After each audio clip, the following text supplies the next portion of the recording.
साल 1987 में लोकदल की सरकार बनी। देवीलाल दूसरी बार हरियाणा के मुख्यमंत्री बने थे। देवीलाल अक्सर मोरनी हिल्स के रेस्ट हाउस में रुकते थे। सीएम बनने के बाद भी वहीं रुके हुए थे। आईएएस अफसर और अपने एक दूर के रिश्तेदार आरएस मलिक के साथ अफसरों की तबादला लिस्ट तैयार हो रही थी।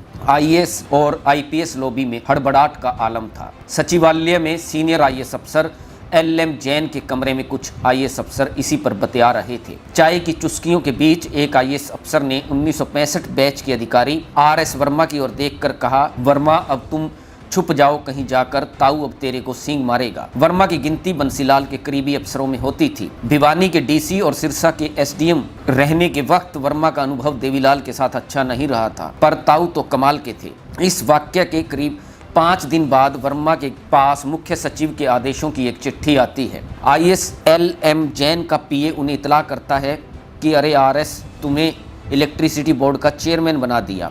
वर्मा ने चिट्ठी उसके हाथ से झपट ली।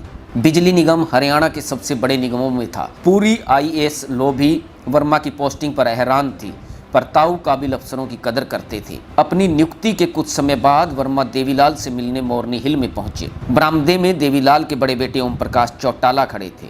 चौटाला ने उन्हें बधाई देते हुए कहा कि वर्मा जी, एक काम करना, आपके अपने मंत्री को जीरो कर देना। उस समय देवीलाल की सरकार में वीरेंद्र सिंह सिंचाई और बिजली मंत्री थे। चौटाला की उनसे बनती नहीं थी, पर चौटाला की बात वर्मा के समझ में नहीं आई। उन्होंने जवाब दिया, पर वे बिजली मंत्री की पावर कैसे कम कर सकते हैं।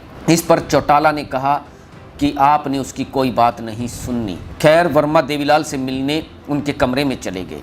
देवीलाल ने उन्हें बैठने के लिए कहा। वर्मा देवीलाल से बोले, आपने तो कमाल कर दिया, मुझे बिजली बोर्ड का चेयरमैन बना दिया। इस पर देवीलाल बोले, गाँवों में बिजली का बुरा हाल है। दिन में बिजली बिल्कुल नहीं आती, रात को अंधेरे में पानी लगाना पड़ता है किसान को, उसको सांप बिच्छू काट जाते हैं। ये भजनलाल इंडस्ट्री वाले को बिजली देता था, वो उसे पैसा खिलाते थे। आपने दिन में गांव को बिजली देनी है, रात में नहीं। मैंने इसीलिए आपको चेयरमैन बनाया है। इस पर वर्मा ने कहा कि इंडस्ट्री को बिजली देते हैं तो बोर्ड को 3 रुपये यूनिट मिलता है, किसान से तो 30 पैसे भी नहीं मिलते। जहां तक मुझे मालूम है, इस वक्त बोर्ड पर सालाना 1000 करोड़ रुपए का घाटा चल रहा है। अगर किसान को बिजली दे दी और गांव में दिन में बिजली दे दी तो यह घाटा तो डबल हो जाएगा। अपनी बेबाकी के लिए मशहूर देवीलाल बोले, डबल हो या ट्रबल हो, तुमने गाँव में बराबर बिजली देनी है और दिन में ही देनी है। इस पर वर्मा ने कहा कि आपने ओझा को फाइनेंस सचिव लगाया है, वो तो मेरे को पैसे नहीं देगा और बोर्ड का भट्ठा बैठ जाएगा। पर देवीलाल ने इस पर अपने ही स्टाइल में कहा कि ओझा कौन होता है पैसे देने वाला, मैं तुमको पैसे दूंगा।